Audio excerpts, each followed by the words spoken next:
Sláinte, how you do, buckaroos? How the heck are you? We're going to do classic cocktails with the Whiskey Whisperer, even though I'm not drinking whiskey for this particular video. I've been doing some holiday cocktails, but sometimes the classics, weave themselves around into the holidays. They become a holiday cocktail during the holidays, but then they're just classics after that. And here's what I've got. I'm doing kind of a classic martini. And I'm not one to follow directions, to be honest with you, but I was looking up directions for a classic martini and the so-called perfect martini. I was getting so many different, some perfect martini recipes called for both sweet vermouth and dry vermouth, while some didn't. So I wanted to do a little more research that way, but here I just wanted to do just a classic martini. Typically I do it dirty. But here I did use the dry vermouth. So what I have here is the Builder's Botanical Gin. This one is at 92 proof. To give you a little background here.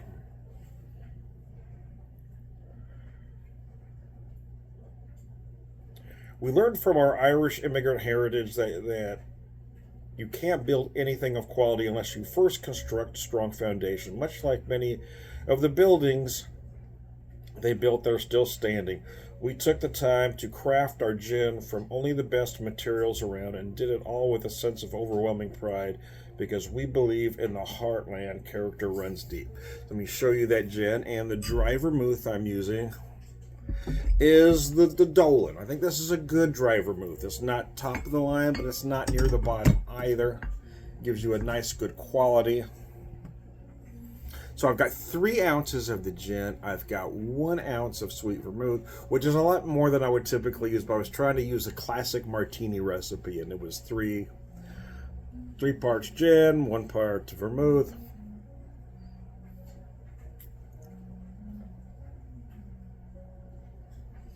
Oh, that's nice. And then a couple blue cheese stuffed olives.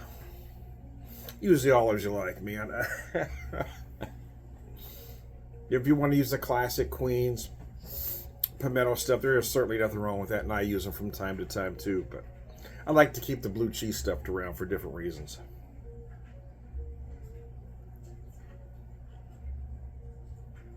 Oh.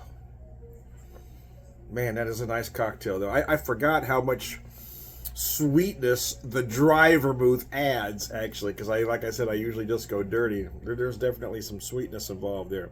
I do like this Builder's Gin, though, and it's taken me a while to warm up to gin. I feel like most commercial products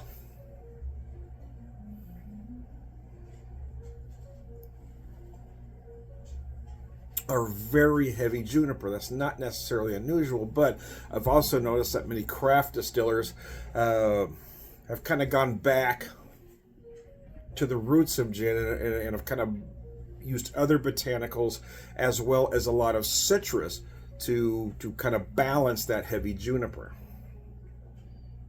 And I found I prefer those gins. I actually prefer barrel-aged gins, but this is not what I'm using right now. Because the idea was to revisit a classic cocktail, make it as it's supposed to be made. Because, I do like to take some liberties. I do that with everything. My cooking, making cocktails. I go, yeah, that's an interesting recipe. What if I did this, But in this particular case, I wanted to do as close to a classic martini as possible. I'm using more or less a martini glass here. I have a stemless martini glass. This one had been hiding for a while. I just kind of dug it out because I've been using different glasses for martinis. I've been using the coupe because I feel like the coupe is a great all-purpose glass. It's great for a martini, a Manhattan, many winter cocktails. It can be used at French 75, for instance. I've noticed a lot of places will use the coupe for many elegant cocktails instead of having several different glassware, I'm trying to say.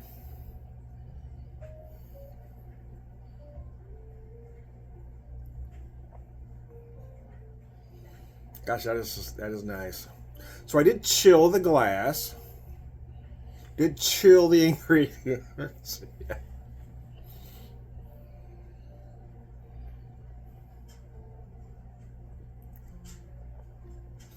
Martini, you do want very well chilled. I didn't shake this one. Sometimes I shake them, sometimes I stir them. This one is stirred. Just went a different process on this one, but that's all right. There's not an issue with shaking. Some say it will bruise the gin. But typically, in all honesty, if I'm doing a vodka martini, I will shake it. If I'm doing a gin martini, it's stirred.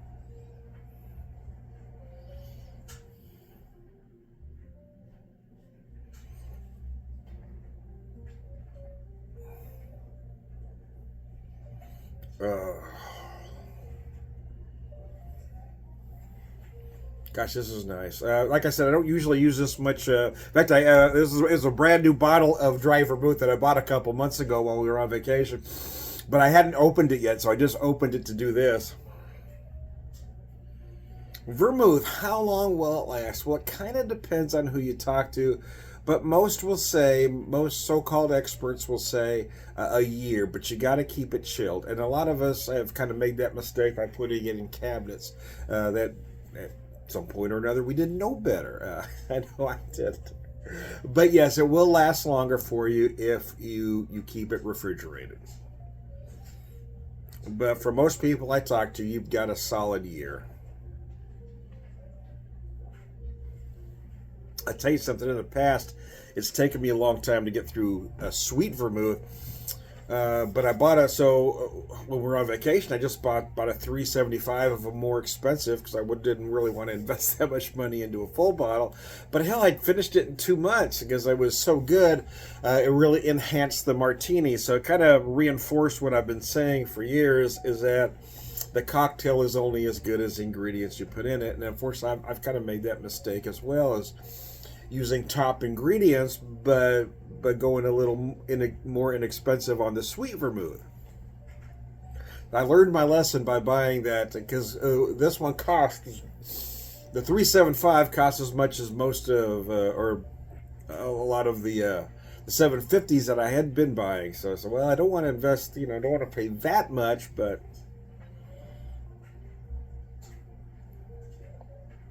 now I understand why you need to buy. Yeah, because I went through it that fast because it really did enhance the Manhattan.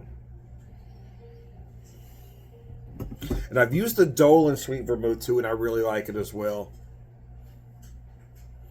I just stay away from some of those other common names that we know without mentioning any names. The Martini is a great and known aperitif, before meal cocktail. A lot of folks will have something like this before their elegant dinner, and then after, they'll have that digestive, or bourbon, or a Manhattan even.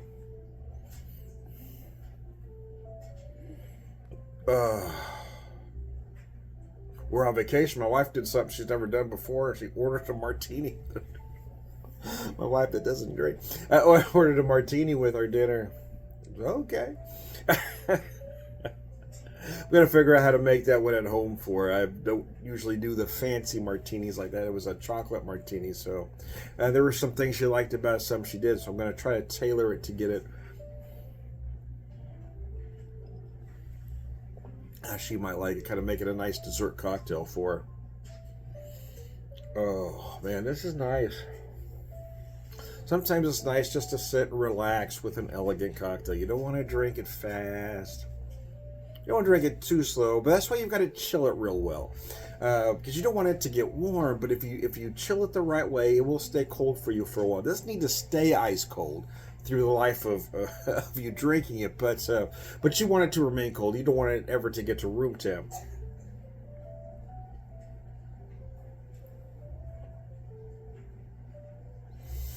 This is very nice. I might become a classic martini drinker. I've always been a dirty martini drinker. I do like the dirty. But I am warming up to gin. This, like I said, it's taking me a very long time to do so, but I'm getting there. And I think a lot of it is, again, quality. A lot of times we think we don't like something because we've been using, you know, inexpensive ingredients, right? If your only experience with gin is something on the bottom shelf, you're not going to like it. And I've noticed as I've gone up in quality in gin, the more I like the gin. And I'm finding out the same with vermouth, either the dry or sweet at this point.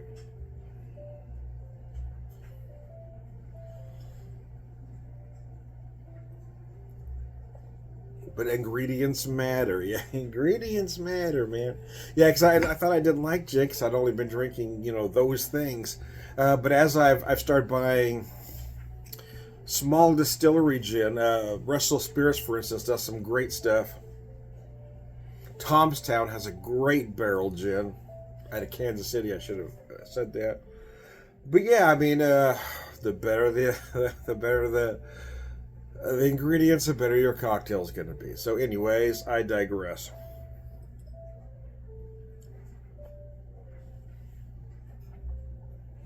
Oh man, that has been very enjoyable. I got to admit, I am Tom the Whiskey Whisperer, even though this isn't whiskey. Whiskey evangelist, prolific whiskey drinker, purveyor wisdom man.